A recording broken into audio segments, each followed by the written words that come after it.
Hi welcome to my channel. ನಾವು ತುಂಬ ದಿವಸದಿಂದ ಕುಕ್ಕೆಗೆ ಹೋಗಬೇಕು ಅಂತ ಅಂದ್ಕೊಳ್ತಾ ಇದ್ವಿ. ರೀಸನ್ ಇಷ್ಟೇ, ಸ್ವಲ್ಪ ಪೂಜೆ ಎಲ್ಲ ಮಾಡಿಸ್ಕೊಂಡು ಬರೋಣ ಅಂತ ಹೇಳಿಬಿಟ್ಟು. ಸೊ ಮೇಯ್ನ್ಲಿ ಕುಕ್ಕೆಗೆ ಹೋಗಬೇಕಂತ ಹೇಳಿದ್ರೆ ನಾವು ಧರ್ಮಸ್ಥಳಕ್ಕೆ ಹೋಗಿ ಧರ್ಮಸ್ಥಳದಲ್ಲಿ ದೇವ್ರನ್ನ ಮಂಜುನಾಥ ಸ್ವಾಮಿನ ದರ್ಶನ ಮಾಡಿಕೊಂಡು ಆನಂತರ ಕುಕ್ಕೆಗೆ ಬರಬೇಕು ಅಂತ ಹೇಳ್ತಾರೆ. ನಾವು ಅಲ್ಲಿಗೆ ಧರ್ಮಸ್ಥಳಕ್ಕೆ ಮಾರ್ನಿಂಗು 2 o'clockಗೆ ಹೋಗಿದ್ವಿ, ಅರ್ಲಿ ಮಾರ್ನಿಂಗು. ಸೊ ಅಲ್ಲಿ ನಾವು ರೂಮ್ ತಗೊಂಡಿದ್ವಿ. ಆ್ಯಕ್ಚುಲಿ ರೂಮಲ್ಲಿ ಸ್ನಾನ ಮಾಡೋಣ ಅಂತ ಅಂದ್ಕೊಂಡ್ವಿ.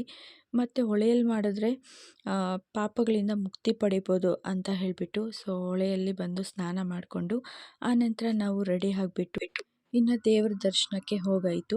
ಅಲ್ಲಿ ಕೂಡ ಅವತ್ತೇನಂತ ಹೇಳಿದ್ರೆ ತುಂಬ ಅಷ್ಟೊಂದು ಕ್ರೌಡ್ ಇರಲಿಲ್ಲ, ತುಂಬ ಕಡಿಮೆನೇ ಇತ್ತು. ಸೊ ಹಾಗಾಗಿ ನಮಗೆ ಅಲ್ಲಿ ದರ್ಶನ ಕೂಡ ತುಂಬ ಬೇಗನೆ ಆಯಿತು. ನಾವು ತುಂಬ ಬೇಗನೆ ದರ್ಶನ ಮಾಡಿಕೊಂಡು ಅಲ್ಲಿ ನಾವು ನಮಗೆ 8 o'clockಗೆಲ್ಲನೂ ಅಲ್ಲಿ ದರ್ಶನ ಸಿಕ್ತು. ಸೊ 8 o'clockಗೆಲ್ಲನೂ ನಮ್ಮದು ಕಂಪ್ಲೀಟ್ ಮಾಡಿಕೊಂಡು ಆನಂತರ ನಾವು ಅಲ್ಲೇ ಹೋಟೆಲಲ್ಲಿ ಊಟ ಮಾಡಿಕೊಂಡು ನೆಕ್ಸ್ಟ್ ಕುಕ್ಕೆಗೆ ಹೋಗೋಣ ಅಂತ ಹೇಳಿಬಿಟ್ಟು ಹೊರಟಿದ್ವಿ. ಕುಕ್ಕೆಗೆ ಹೋಗಿ ಅಲ್ಲಿ ದೇವ್ರ ದರ್ಶನ ಮಾಡ್ಕೊಳ್ಳೋಣ ಅಂತ ಹೋದರೆ ನಾವು ಕುಕ್ಕೆಗೆ ಹೋಗೋ ಅಷ್ಟರಲ್ಲಿ 10:30 ಆಯಿತು. 10:30ಗೆ ನಾವು ಮಾಡಿಸ್ಬೇಕಾಗಿರೋ ಪೂಜೆಗಳು ಯಾವೂ ಇರಲಿಲ್ಲ, ಎಲ್ಲ ಕ್ಲೋಸ್ ಆಗಿತ್ತು. ಆಮೇಲೆ 4:30ವರೆಗೂ ವೆಯ್ಟ್ ಮಾಡಬೇಕು ಅಂತ ಹೇಳಿದರು. ಓಕೆ, ವೆಯ್ಟ್ ಮಾಡೋಣ, ಬಂದಿರೋದೇ ಪೂಜೆ ಮಾಡ್ಸೋಕ್ಕಲ್ವಾ ಅಂತ ಹೇಳಿಬಿಟ್ಟು ನಾವು ವೆಯ್ಟ್ ಮಾಡಿ 4:30ಗೆ ನಾವು ಪೂಜೆ ಮಾಡಿಸ್ಲಿಕ್ಕಂತ ಹೋದ್ವಿ. ನಾವು ಫಸ್ಟು ಹೋಗಿದ್ದಾಗ ಅಲ್ಲಿ ಕೌಂಟರಲ್ಲಿ ಕೇಳಿದ್ದು ಏನಕ್ಕೆ ಪೂಜೆ ಮಾಡಿಸ್ಬೇಕು ಅಂತ ಕೇಳಿದ್ರು. ನಾವು ಹೇಳಿದ್ವಿ ನಮಗೆ ಮಕ್ಕಳು ಡಿಲೇ ಆಗ್ತಾ ಇದೆ ಅಂತ ಹೇಳಿಬಿಟ್ಟು. ಸೊ ಹಾಗಾಗಿ ನಮಗೆ ಅವರು 2 ಪೂಜೆ ಮಾಡಿಸ್ಲಿಕ್ಕೆ ಹೇಳಿದ್ರು. ಒಂದು ಪ್ರಾರ್ಥನಾ ಪೂಜೆ ಅಂತ ಹೇಳಿಬಿಟ್ಟು ಮತ್ತು ಒಂದು ಆಶ್ಲೇಷ ಬಲಿ ಪೂಜೆ ಅಂತ ಹೇಳಿಬಿಟ್ಟು, ಸರ್ಪ ಸಂಸ್ಕಾರ ಅಂತ ಹೇಳಿಬಿಟ್ಟು ಈ 3 ಮಾಡಿಸ್ಲಿಕ್ಕೆ ಹೇಳಿದರು. ನಾವು ಸರಿ ಅಂತ ಹೇಳಿಬಿಟ್ಟು ಫಸ್ಟ್ಗೆ ನಾವು ಪ್ರಾರ್ಥನಾ ಪೂಜೆ ಅಂತ ಮಾಡಿಸಿದ್ವಿ. ಪ್ರಾರ್ಥನಾ ಪೂಜೆ ಬಂದುಬಿಟ್ಟು ದೇವ್ರ ಮುಂದೆನೇ ಗಂಡ ಹೆಂಡ್ತಿನ ಇಬ್ಬರನ್ನೂ ಕೂರಿಸ್ಬಿಟ್ಟು ಅಲ್ಲಿ ದೇವರದ್ದು ಗರ್ಭಗುಡಿಯಲ್ಲಿ ಹುತ್ತದ್ದು ಪ್ರಸಾದ ಅಂತ ಕೊಡ್ತಾರೆ ನಮಗೆ.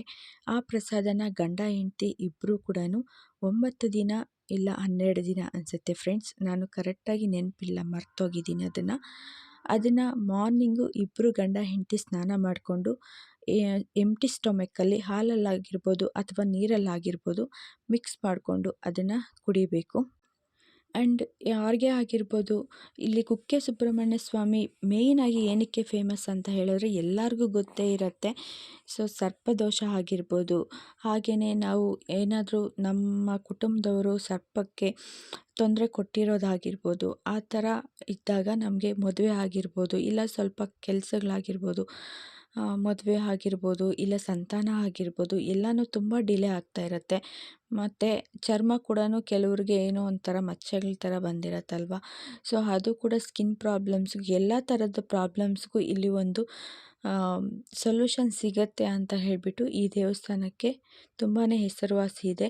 ಯಾವುದೇ ದೇವಸ್ಥಾನಕ್ಕಾಗಿರ್ಬೋದು, ನಾವು ಈಗ ಫಾರ್ ಎಕ್ಸಾಂಪಲ್ ಸುಬ್ರಹ್ಮಣ್ಯ ಸ್ವಾಮಿ ದೇವಸ್ಥಾನಗಳಿಗೆ ಯಾವುದೇ ದೇವಸ್ಥಾನದಲ್ಲಿ ಹರಕೆ ಮಾಡ್ಕೊಂಡಿದ್ರು ಕೂಡ ಬಂದು ಕುಕ್ಕೆ ಸ್ವಾಮಿ ದೇವಸ್ಥಾನದಲ್ಲಿ ನಾವು ಹರಕೆನ ತೀರಿಸ್ಬೋದು, ಅದು ತೀರತ್ತಂತೆ. ಆದರೆ ಕುಕ್ಕೆ ದೇವ್ರಿಗೆ, ಕುಕ್ಕೆ ಸುಬ್ರಹ್ಮಣ್ಯ ಸ್ವಾಮಿಗೆ ಹರಕೆ ಮಾಡಿಕೊಂಡು ಬೇರೆ ಯಾವ ಸುಬ್ರಹ್ಮಣ್ಯ ಸ್ವಾಮಿ ದೇವಸ್ಥಾನಕ್ಕೆ ಹೋಗಿ ತೀರಿಸಿದ್ರು ಕೂಡ ಹರಕೆ ತೀರಲ್ಲ ಅಂತ ಹೇಳ್ತಾರೆ. ಸೊ ಅಷ್ಟೊಂದು ಪವರ್ಫುಲ್ ಅಂತ ಹೇಳ್ಬೋದು ಕುಕ್ಕೆ ಸುಬ್ರಹ್ಮಣ್ಯ ಸ್ವಾಮಿ ದೇವಸ್ಥಾನ. ಫಾರ್ ಎಕ್ಸಾಂಪಲ್ ನೀವು ಘಾಟಿ ಸುಬ್ರಹ್ಮಣ್ಯ ಸ್ವಾಮಿಗೆ ಹರಕೆ ಮಾಡ್ಕೊಂಬಂದು ಕುಕ್ಕೆ ಸುಬ್ರಹ್ಮಣ್ಯ ಸ್ವಾಮಿ ದೇವಸ್ಥಾನದಲ್ಲಿ ತೀರಿಸಿದ್ದೀರಾ ಅಂತ ಹೇಳಿದ್ರೆ ಆ ಹರಕೆ ತೀರತ್ತಂತೆ. ಅದೇ ನೀವು ಕುಕ್ಕೆಯಲ್ಲಿ ಹರಕೆ ಮಾಡ್ಕೊಂಡೋಗಿ ಘಾಟಿಯಲ್ಲಿ ತೀರಿಸ್ತೀವಿ ಅಂತ ಹೇಳಿದ್ರೆ ಹರಕೆ ತೀರಲ್ಲ ಅಂತಲೇ ಹೇಳ್ತಾರೆ. ಸೊ ಅಷ್ಟೊಂದು ಪವರ್ಫುಲ್ ಇದೆ. ಸೊ ಹಾಗಾಗಿ ನಾವು ಇಲ್ಲೇ ಹರಕೆ ಮಾಡಿಕೊಂಡು ಇಲ್ಲೇ ತೀರ್ಸೋಣ ಅಂತ ಹೇಳಿ ಇಲ್ಲೇ ನಾವು 4:30ಗೆ ಪೂಜೆ ಇರೋದ್ರಿಂದ ಆಶ್ಲೇಷ ಬಲಿ ಪೂಜೆ 4:30ವರೆಗೂ ವೆಯ್ಟ್ ಮಾಡಿದ್ವಿ. ಸೊ ಅದಾದಮೇಲೆ ನಮಗೆ ಆಶ್ಲೇಷ ಬಲಿ ಪೂಜೆನೂ ಮುಗೀತು. ಇದ್ರ ಮಿಡಲಲ್ಲಿ ನಾವು ಎಲ್ಲ ಕಡೆಯೂ ಸುತ್ತಾಡಿಕೊಂಡು ಬರೋವಾಗ ಅಲ್ಲಿ ಪಾರ್ಕಲ್ಲಿ ನಮಗೆ ಒಂದು ಹಾವು ಕಾಣಿಸ್ತು. ಸೊ ಅದು ನಿಜವಾಗ್ಲೂ ಹೇಳಬೇಕಂತಂದರೆ ಸುಬ್ರಹ್ಮಣ್ಯ ಸ್ವಾಮಿನೇ ಪ್ರತ್ಯಕ್ಷವಾಗಿ ನಮಗೆ ಕಾಣಿಸಿದ್ದಾರೆ ಅಂತ ನಾನು ನಂಬಿದೆ. ಯಾಕಂತಂದರೆ ಅಲ್ಲಿ ಎಲ್ಲರಿಗೂ ಕಾಣಿಸಲ್ವಂತೆ, ಅಲ್ಲಿ ದೇವರು ಹಾವಿನ ರೂಪದಲ್ಲಿ ಕಾಣಿಸಿದ್ರೆ ತುಂಬ ಒಳ್ಳೆಯದಂತ ಹೇಳ್ತಾರೆ. ನಮಗೂ ತುಂಬ ಒಳ್ಳೆಯದಾಯಿತು ಅಲ್ಲಿಗೆ ಹೋಗಿ ಬಂದಮೇಲೆ. ಹೇಗಂತಂದರೆ ನಾವು ಮೋರ್ ದೆನ್ 4 ಇಯರ್ಸಿಂದನೂ ವೆಯ್ಟ್ ಮಾಡ್ತಾ ಇದ್ವಿ ಮಕ್ಳಿಗೋಸ್ಕರ. ಬಟ್ ಎಲ್ಲೂ ಆಗಿಲ್ಲ. ಅಲ್ಲಿ ಹೋಗಿ ಬಂದಮೇಲೆ ನಮ್ಗೆ ಆಗಿದ್ದು ಪಾಪು. ಈಗ ಒಂದು ಕ್ಯೂಟ್ ಸುಬ್ರಹ್ಮಣ್ಯ ಸ್ವಾಮಿನೇ ಹುಟ್ಟಿದ್ದಾರೆ ಅಂತ ಹೇಳ್ಬೋದು. ಬಟ್ ಇನ್ನೂ ಹರಕೆ ನಮ್ಮದು ತೀರಿಸೋದಿದೆ. ನೋಡಿ ಇಲ್ಲೆಲ್ಲ ನಾವು ಓಡಾಡಿಕೊಂಡು ಬರುವಾಗಲೇ ನಮಗೆ ಹಾವು ಕಾಣಿಸಿದ್ದು. ಅದು ನಾನು ನೋಡಲಿಲ್ಲ. ನಾನು ನನ್ನ ಹಸ್ಬೆಂಡು ನಡ್ಕೊಂಡು ಬರ್ತಾ ಇದ್ವಿ. ಸೊ ನಮ್ಮ ಮುಂದೆನೇ ಹೋಯ್ತು ಹಾವು. ನಮ್ಮ ಎದುರುಗಡೆ ಇರೋರು ಅಕ್ಕ ಅಕ್ಕ ಅಂತ ಕೂಗ್ತಿದ್ರು. ಏನು ಅಂತ ನೋಡಿದ್ರೆ ಅವ್ರನ್ನ ಹಾವು ಅಕ್ಕ ನಿಮ್ಮ ಮುಂದೆನೇ ಇದೆ ಹಾವು ಹಾವು ಅಂತ ಹೇಳಿದರು. ಸೊ ಆವಾಗ ನೋಡಿದಾಗ ನಮಗೆ ಹಾವು ಕಾಣಿಸ್ತು. ಸೊ ಅದನ್ನು ಕೆಲವರು ತುಂಬ ಲಕ್ಕಿ ಅಂತ ಹೇಳ್ತಾರೆ ಕಾಣಿಸೋದು. ದೇವರೇ ಪ್ರತ್ಯಕ್ಷ ಆಗಿ ಕಾಣಿಸಿದ್ದಾರೆ ಅನ್ನೋ ಫೀಲ್ ಬರುತ್ತೆ. ನನಗೂ ಅದೇ ಫೀಲ್ ಅನ್ನಿಸ್ತು, ದೇವರೇ ಕಾಣಿಸಿದ್ದಾರೆ ನಮಗೆ ಅಂತ ಹೇಳಿ. ಮತ್ತು ನಾವು ಅಶ್ಲೇಷ ಬಲಿ ಪೂಜೆನೂ ಎಲ್ಲ ಮಾಡಿಸ್ಕೊಂಡು ಅಲ್ಲಿ ಏನು ಹೇಳ್ತಾರೆ ಅಂತ ಹೇಳಿದ್ರೆ, ಕೆಲವೊಂದು ಹರಕೆಗಳನ್ನು ಅವರೇ ಬರ್ಕೊಡ್ತಾರೆ. ಒಂದು ಸ್ಲಿಪ್ ಕೊಡ್ತಾರೆ. ಅದರಲ್ಲಿ ಮಗು ಆದಮೇಲೆ ಬಂದು ಈ ಹರಕೆಗಳೆಲ್ಲನೂ ತೀರಿಸ್ಬೇಕು ಅಂತ ಹೇಳಿ ಅವರು ಟಿಕ್ ಮಾರ್ಕ್ ಹಾಕಿ ಕೊಟ್ಟಿರ್ತಾರೆ. ಸೊ ನಿಜ ಹೇಳ್ತೀನಿ, ಎಷ್ಟು ಪವರ್ಫುಲ್ ಗಾಡ್ ಅಂತ ಹೇಳಿದ್ರೆ, ನಾನು ಇನ್ನೂ ಕೂಡ ಸುಬ್ರಹ್ಮಣ್ಯ ಸ್ವಾಮಿಗೆ ಮೊದಲಿಂದನೂ ಪೂಜೆ ಮಾಡ್ತಿದ್ದೆ. ಮಕ್ಕಳು ಬೇಕಂತಲೇ ಪೂಜೆನ ಮಾಡ್ತಿದ್ದೆ. ಸೊ ಆ ಪೂಜೆ ಹೇಗೆ ಮಾಡ್ತಿದ್ದೆ ಅಂತ ಕೂಡ ನಾನು ಒಂದು ವಿಡಿಯೋ ಸಪ್ರೇಟಾಗಿ ಡೀಟೇಲಾಗಿ ಅಪ್ಲೋಡ್ ಮಾಡ್ತೀನಿ. ಏಕಂತಂದರೆ ಸುಮಾರು ಜನ ಸುಬ್ರಹ್ಮಣ್ಯ ಸ್ವಾಮಿಗೆ ಪೂಜೆ ಮಾಡಬೇಕು ಅಂತ ಅಂದ್ಕೊಳ್ತಾ ಇರ್ತಾರೆ. ಬಟ್ ಹೇಗೆ ಮಾಡಬೇಕು ಅಂತ ಗೊತ್ತಾಗಿರಲ್ಲ. ಸೊ ಹಾಗಾಗಿ ಸುಮಾರು ಜನ ಹಾಗೆ ಇರ್ತಾರೆ. ನಾನು ಯಾವ ಥರ ಪೂಜೆ ಮಾಡ್ತಿದ್ದೆ, ಎಸ್ಪೆಷಲಿ ಮಕ್ಕಳಾಗಬೇಕಂತಲೇ ಪೂಜೆ ಮಾಡ್ತಿದ್ದೆ. ಸೊ ಹೇಗೆ ಮಾಡ್ತಾಯಿದ್ದೆ ನಾನು ಅಂತ ಹೇಳಿ ಒಂದು ಸಪ್ರೇಟಾಗಿ ವಿಡಿಯೋ ಮಾಡಿ ನಿಮಗೋಸ್ಕರ ಅಂತಲೇ ನಾನು ಅಪ್ಲೋಡ್ ಮಾಡ್ತೀನಿ. ಈಗ ಮಾಡೋಕ್ಕಾಗಲ್ಲ, ಏಕಂತಂದರೆ ಸಣ್ಣ ಪಾಪು ಇರೋದ್ರಿಂದ. ಸೊ ಅದು ಒಂದು ಸ್ವಲ್ಪ ದೊಡ್ಡದಾದಮೇಲೆ ಎಲ್ಲ ಕೂಡ ನಾನು ಮಾಡೇ ಹಾಕಬೇಕು. ನಮಗೂ ಅಷ್ಟೇ, ಪಾಪು ಆದಮೇಲೆ ಬಂದು ತುಲಾಭಾರ ಕೊಡಬೇಕು ಮತ್ತು ಸರ್ಪ ಸಂಸ್ಕಾರ ಪೂಜೆ, ಅಶ್ಲೇಷ ಬಲಿ ಪೂಜೆ ಮಾಡಿಸ್ಬೇಕು ಅಂತ ಹೇಳಿ ನಮಗೆ ಟಿಕ್ ಮಾಡಿ ಕೊಟ್ಟಿದ್ದಾರೆ. ಸೊ ಅದೇ ಥರ ನಾವು ಮಾಡಿಸ್ತೀವಿ.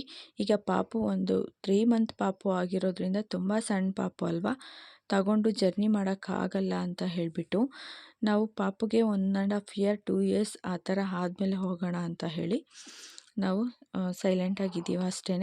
ಆ್ಯಂಡ್ ಹಾಗೆಯೇ ಸೌತಡಕ ಗಣಪತಿಗೆ ಹೋಗಿ ಅಲ್ಲಿ ಗಂಟೆ ಕಟ್ಟಿದ್ರೂ ಕೂಡ ನಮ್ಮ ಹರಕೆಗಳು ಈಡೇರುತ್ತೆ ಅಂತ ಹೇಳ್ತಾರೆ. ಸೊ ಹಾಗಾಗಿ ನಾವು ಸೌತಡಕ ಗಣಪತಿಗೆ ಹೋಗಿ ದರ್ಶನ ಮಾಡ್ಕೊಂಡು ಬರೋಣ ಅಂತ ಹೇಳಿ ಕೂಡ ಹೋಗಿದ್ವಿ.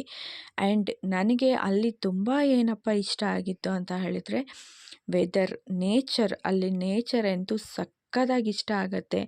ಎಲ್ಲಿ ನೋಡಿದ್ರು ಫುಲ್ಲು ಗ್ರೀನರಿ ಎಷ್ಟು ಚೆನ್ನಾಗಿ ಕಾಣಿಸುತ್ತೆ ಅಂತ ಹೇಳಿದ್ರೆ ಸಕ್ಕತ್ತಾಗಿ ಇರುತ್ತೆ.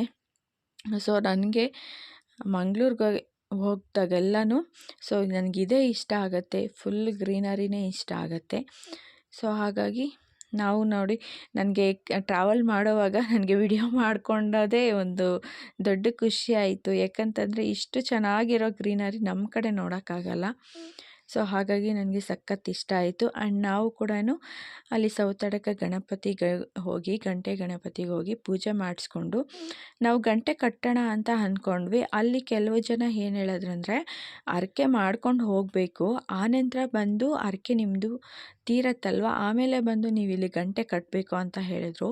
ಸೊ ಹಾಗಾಗಿ ಸರಿ ಹೌದಾ ಅಂತ ಹೇಳಿಬಿಟ್ಟು ನಾವು ಪೂಜೆ ಮಾಡಿಸ್ಕೊಂಡು ನಾವು ಹರಕೆ ಮಾಡಿಕೊಂಡು ಬಂದ್ವಿ. ಸೊ ಮಗು ಆದಮೇಲೆ ಬಂದು ಗಂಟೆ ಕಟ್ಬಿಟ್ಟು ಹೋಗ್ತೀವಿ ಅಂತ ಹೇಳಿ ನಾನು ನನ್ನ ಹಸ್ಬೆಂಡ್ ಇಬ್ಬರು ಕೂಡ ಹರಕೆ ಮಾಡಿಕೊಂಡು ಬಂದ್ವಿ. ಸೊ ನೆಕ್ಸ್ಟ್ ವಿಸಿಟ್ ಮಾಡಿದಾಗ ಧರ್ಮಸ್ಥಳಕ್ಕೆ ಕುಕ್ಕೆಗೆ ಹೋಗಿ ವಿಸಿಟ್ ಮಾಡಿದಾಗ ಸೌತಡಕ ಗಣೇಶಗೂ ಹೋಗಿ ಬರಬೇಕು. ಸೊ ಇದು ಗೈಸ್. ಆ್ಯಂಡ್ ಕುಕ್ಕೆ ಸುಬ್ರಹ್ಮಣ್ಯ ಸ್ವಾಮಿಗೆ ಹೋಗಿ ಪೂಜೆ ಮಾಡಿಸ್ಕೊಂಡು ಬಂದಮೇಲೆ 9 ದಿನ ನಾವು ಯಾವುದೇ ಥರದ ಈರುಳ್ಳಿ ಬೆಳ್ಳುಳ್ಳಿ ಆಗಿರ್ಬೋದು, ನಾನ್ ವೆಜ್ ಆಗಿರ್ಬೋದು ಸೇವನೆ ಮಾಡಬಾರ್ದು. ನಮಗೂ ಕೂಡ ಪ್ರಸಾದನೂ ಕೊಟ್ಟಿದ್ರಲ್ವ. ಸೊ ಹಾಗಾಗಿ ನಮಗೆ ವ್ರತ ಇರೋದ್ರಿಂದ ನಾವು 9 ದಿನ ಕೂಡ ನಾನು ನನ್ನ ಹಸ್ಬೆಂಡ್ ಇಬ್ಬರೂ ಕೂಡ ನಾನ್ ವೆಜ್ಜು ತಿಂದಿಲ್ಲ. ಮತ್ತು ಈರುಳ್ಳಿ ಬೆಳ್ಳುಳ್ಳಿ ಆಗಿರ್ಬೋದು, ಪಡವಲಕಾಯಿ ಸ್ನೇಕ್ ಗಾರ್ಡ್ ಅಂತ ಹೇಳ್ತಾರಲ್ವ ಅದನ್ನು ಕೂಡ ತಿನ್ನಬಾರ್ದು ಅಂತ ಹೇಳ್ತಾರೆ. ಅದನ್ನು ಕೂಡ ತಿಂದಿರಲಿಲ್ಲ ಗಾಯ್ಸ್. ನನಗೆ ಅಲ್ಲಿ ಹೋಗಿ ಬಂದಮೇಲೆ ಜಸ್ಟ್ ವಿತಿನ್ 2 ಮಂತ್ಸ್ಗೆಲ್ಲನೂ ಕನ್ಫರ್ಮ್ ಆಯಿತು. ಆ್ಯಂಡ್ ಈಗ ಒಂದು ಕ್ಯೂಟ್ ಲಿಟಲ್ ಸುಬ್ರಹ್ಮಣ್ಯ ಸ್ವಾಮಿನೇ ನನಗೆ ಹುಟ್ಟಿದಾರ ಅನ್ನೋ ಫೀಲ್ ಬರುತ್ತೆ ನನಗೆ. ಸೊ ಇದು ಗೈಸ್ ಸುಬ್ರಹ್ಮಣ್ಯ ಸ್ವಾಮಿ ತುಂಬ ಪವರ್ಫುಲ್ ಅಂತ ಹೇಳ್ಬೋದು. ಹೋಪ್ ಈ ವಿಡಿಯೋ ತುಂಬ ಯೂಸ್ಫುಲ್ ಅಂತ ಅಂದ್ಕೊಳ್ತಾ ಇದ್ದೀನಿ. ವಿಡಿಯೋ ಇಷ್ಟ ಆದರೆ ಲೈಕ್ ಮಾಡಿ, ಶೇರ್ ಮಾಡಿ, ಹಾಗೆ ಚಾನಲ್ನ ಫಸ್ಟ್ ಟೈಮ್ ನೋಡ್ತಾ ಇರೋರು ಸಬ್ಸ್ಕ್ರೈಬ್ ಮಾಡ್ಕೊಂಡು ನೋಡಿ. ವಿಡಿಯೋ ನೋಡಿದ್ದಕ್ಕಾಗಿ ತುಂಬ ಧನ್ಯವಾದಗಳು. ಮತ್ತೆ ಬೇರೆ ವಿಡಿಯೋದೊಂದಿಗೆ ಭೇಟಿ ಆಗೋಣ. ಅಲ್ಲಿವರೆಗೂ thank you and bye. Love you all.